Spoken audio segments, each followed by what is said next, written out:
안녕하세요. 매일 새로운 사연을 전하는 읽어주는 사연 라디오입니다. 구독과 좋아요, 많은 공유 부탁드립니다. 오늘의 사연 시작하겠습니다. 안녕하세요. 요즘 뉴스나 신문을 보면 왜들 그렇게 사람들이 약자를 괴롭히는지 모르겠어요. 직장 상사가 부하를 괴롭히고 친구가 친구를 때리고 부모 자식 간에 폭력이 난무하고 말이지요. 사실 얼마 전까지 저는 이런 이야기를 들으면 남의 얘기라고만 생각하고 왜들 그러나 하고 말았거든요. 그런데 알고 보니 제 딸이 이런 이야기의 피해자일 줄이야 누가 상상이나 했겠어요. 그런데 참 사람 관계라는 게 좁아요. 이렇게 제 딸을 괴롭히던 사람을 그런 자리에서 마주하게 될 줄 누가 상상이나 했겠어요? 제가 그 나쁜 여자 버르장머리를 어떻게 고쳐놓았는지 지금 이야기해 드릴게요. 저는 이제 다 큰 딸과 아들을 둔 50대 후반의 주부예요. 모든 부모가 그렇듯 자기 자식은 다 괜찮아 보이죠. 저도 그래요. 제가 보기에는 나무랄 데 없는 자식들이지요. 특히나 딸은 우리 남편이 첫째이기도 하고 여자아이기도 해서 아주 조심하며 소중하게 길렀지요. 덕분에 우리 딸은 제 속을 한 번도 썩이지 않고 곱게 자라주었어요. 공부도 곧잘아요. 서울에 있는 모여대 유아교육과에 합격했지요.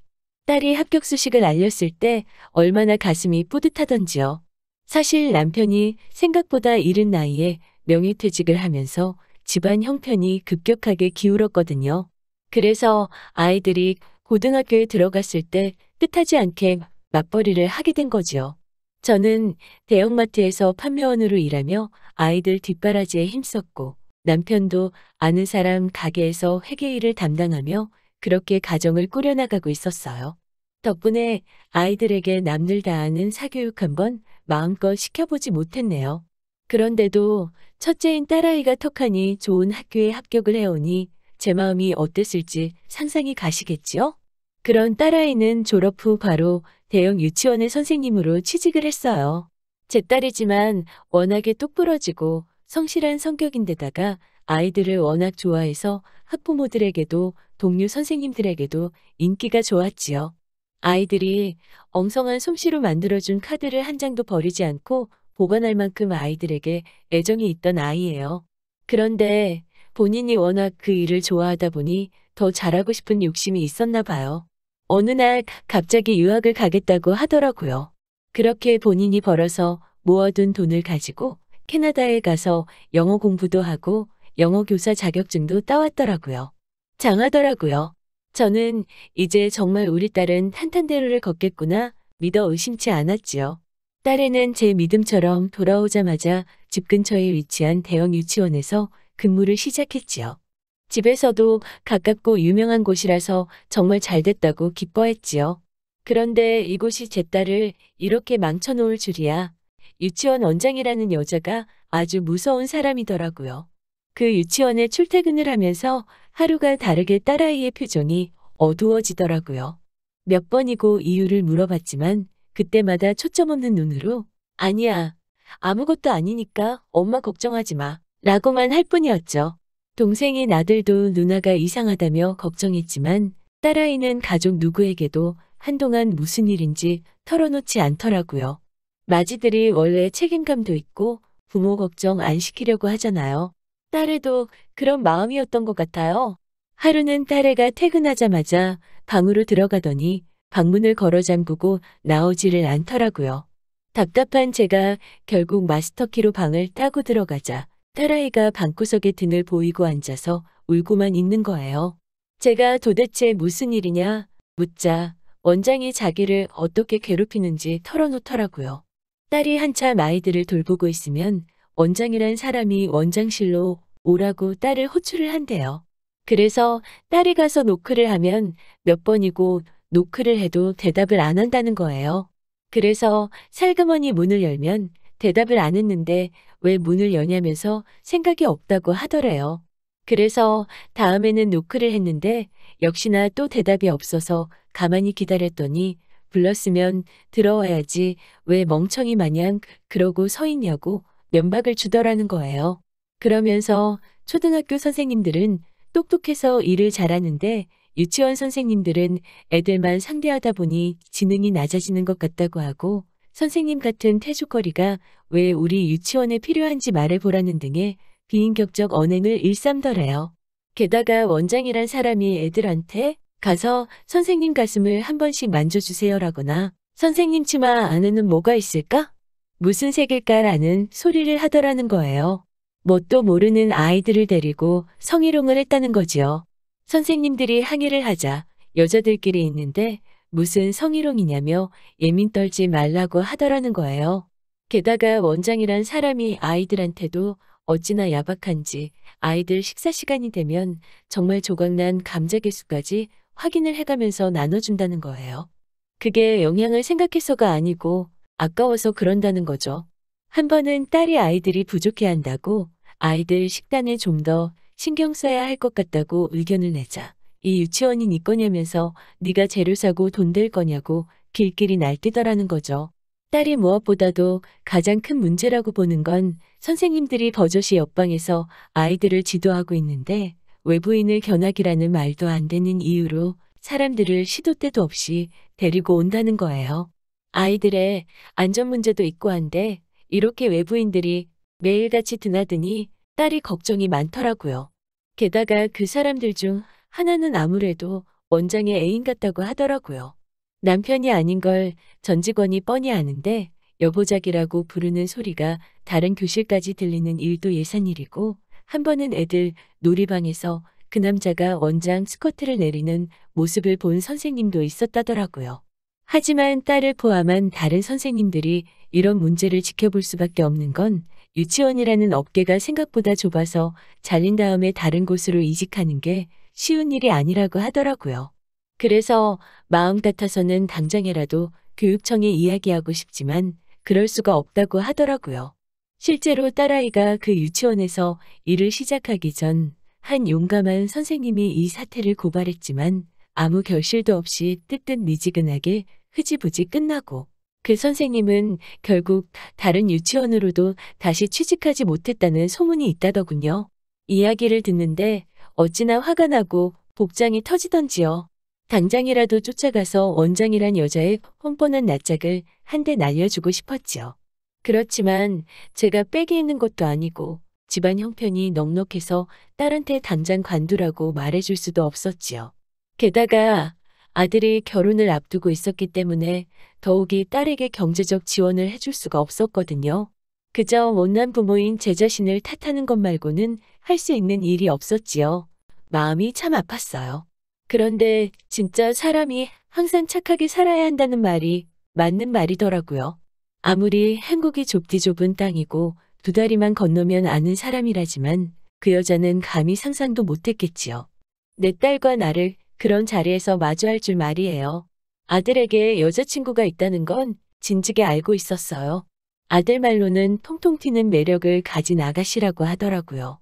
부모님은 어떤 분들이냐 묻자 어머니는 교육자이신데 성격이 조용하시고 느긋하시며 아버지는 지역 내 유지인데 평판이 아주 좋은 분이라고 하더라고요. 조건만 들었을 때는 솔직히 우리가 오히려 기우는 쪽이라 내심 걱정이 되었지요. 좋은 대학교 졸업해서 좋은 회사에 다니고 있는 제 아들이 제 눈에는 그 어떤 연예인보다도 멋있어 보였지만 다른 사람들은 또 다르게 볼 수도 있으니깐요. 그래서 제가 그쪽에서는 너 보고 뭐래? 마음에 들어 하시디? 라고 묻자 아니나 다를까 아들이 말하기를 사실 처음에는 그 집에서 자기를 별로 좋아하지 않았다고 하더라고요. 그런데 여자친구가 우리 아들이 없으면 못 산다고 죽는 신용까지 하는 판이 되니까 어쩔 수 없이 허락한 교제였다고 하더라고요. 아들이 그런 대접을 받았다고 하니 기분이 영 좋지만은 않았어요. 그런데 일주일 전쯤 아들이 심각한 표정으로 저와 남편에게 할 말이 있다며 부디 화내지 말고 들어달라고 하더라고요.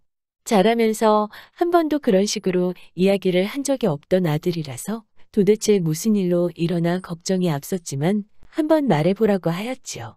그러자 하는 말이 여자친구가 임신을 했다고 하더라고요. 아니 세상에 아무리 요즘 혼전 임신이 혼술하지만 그건 남들 얘기니까 웃어 넘겼죠. 믿는 도끼에 발등 찍히는 기분이 이런 기분일까 싶더라고요. 바른 생활만 하는 듬직한 아들이라고 믿었는데 임신이라니 이걸 어째야 하나 싶더라고요. 고지식한 남편은 사실 며칠 동안 아들을 쳐다도 안 보더라고요. 하지만 자식 이기는 부모 없다고 어떻게 할 수 있나요? 결국 서둘러서 결혼을 시키기로 하였지요. 상황이 이렇다 보니 갑자기 집에 목돈이 필요하게 된 거예요.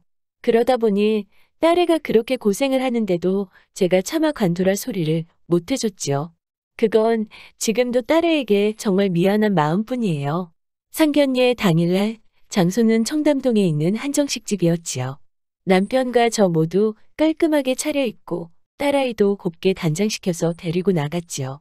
딸아이는 나까지 가야 되냐고 물었지만 형제가 많은 것도 아닌데 온 가족이 다 같이 보는 편이 좋을 것 같더라고요.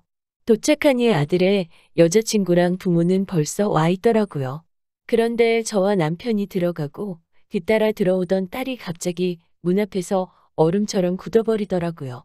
저는 왜 그래? 얼른 들어오지 않고라고 하자 딸이 오들오들 떨면서 들어오더라고요. 그래서 제가 무슨 일이냐고 하자 딸이 제 귀에다 대고서 뭐라고 말을 하더라고요. 그 말을 듣고는 저는 정말이지 하마터면 앞에 있는 테이블을 뒤집어 엎을 뻔했네요. 엄마, 엄마, 우리 유치원 원장 선생님이야. 저는 순간 귀를 의심했어요. 아니, 저렇게 곱게 차려입은 여편네가 그 여자였다니. 제가 그 여자를 매섭게 노려보자 그 여자도 제 눈을 슬그머니 피하더라고요. 저는 더 이상 얘기할 게 없네요. 가보겠습니다. 라고 냉정하게 말하고 딸의 손을 잡고 자리에서 일어났지요.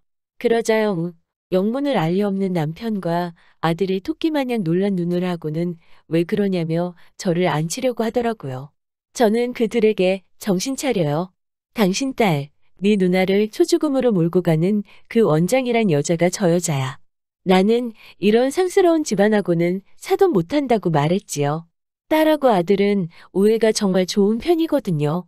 아들은 여자친구를 한번 쳐다보고는 연락하겠다는 말을 남기고는 우리와 함께 자리를 일어나더라고요. 뒤이어 여자친구의 울음소리가 들려오니 마음이 안 좋기는 하더라고요. 그래도 어쩌겠어요. 집에 돌아온 우리는 서로 아무 말도 못하고 그렇게 몇 시간을 있었지요. 남편과 저도 깊은 한숨만 내쉴 뿐이고 아들은 왜인지 모르게 지 누나한테 사과를 하고 있고 딸도 이러지도 못하고 저러지도 못하고 있었지요. 자기 때문에 동생이 결혼을 못할 수도 있다고 생각하니 미안한 마음도 들었을 것이고 하지만 그런 원장과 한 가족이 된다고 생각하니 얼마나 소름이 끼쳤겠어요. 그렇게 딸은 그 이튿날 출근도 못하고 방에만 있더라고요. 도대체 얼마나 질려버렸으면 저러나 싶어서 울화가 치미는데 그 원장이란 여편네가 전화를 해왔더라고요. 제가 전화를 받자 민준이 어머님 되시나요? 라고 조심스럽고 깍듯하게 말을 하더라고요. 저는 본능적으로 그 원장이라는 걸 알아차렸죠. 누구시죠? 라고 차갑게 묻는 제 질문에 아주 조용한 목소리로 한번 만나 뵙고 이야기를 나누고 싶어요. 라고 하기에 저도 그럽시다. 라고 말하곤 약속을 잡았지요. 저희 집 근처 카페로 오라고 했더니 손살같이 왔더라고요. 그도 그럴 것이 벌써 임신 10주가 넘었으니 빼도 박도 못하고 낳아야 할 판인데 결혼을 안 시키겠다고 하니 애가 탔겠지요. 제가 도착하자 대뜸 미안하다며 오해가 있는 것 같다고 개소리를 하더라고요. 저는 오해는 무슨 오해요? 우리 딸한테 태주거리 같다고 한 게 오해인가요? 지능이 낮다고 한 게 오해인가요? 우리 딸 치마 속에 뭐가 있나? 무슨 색을 입었나는 왜 궁금하셨어요? 라고 쏘아붙였죠.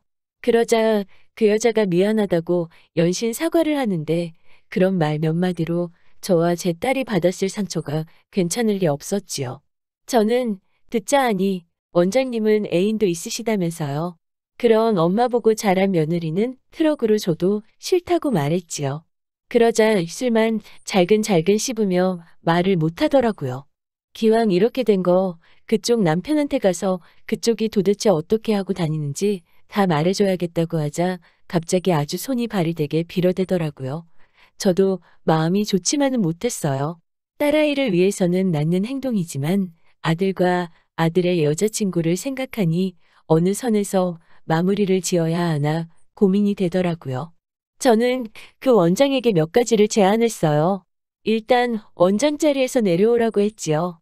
그 자리에서 내 딸을 포함한 선생님들한테 그런 포악한 행포를 저지르는 일은 그만두시라고 말이지요.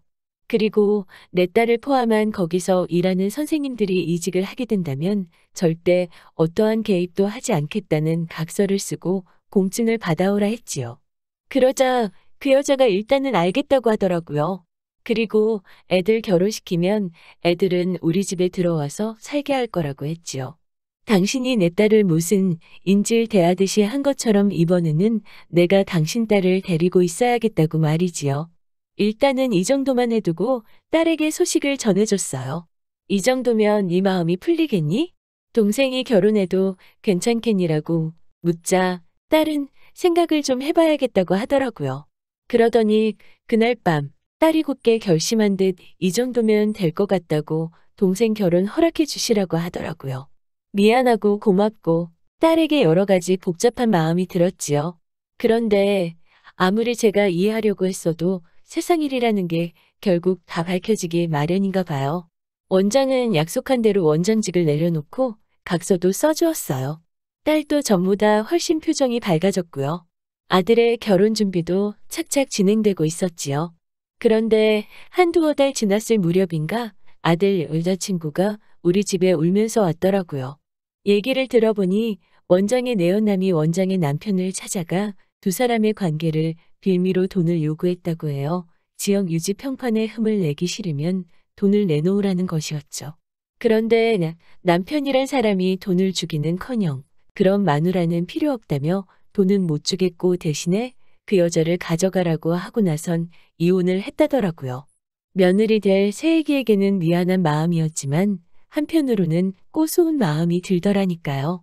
제가 이번 일을 겪으면서 다시 한번 세상의 진리나 마찬가지인 결국 다 자기가 한 대로 돌아온다는 걸 다시 배웠네요.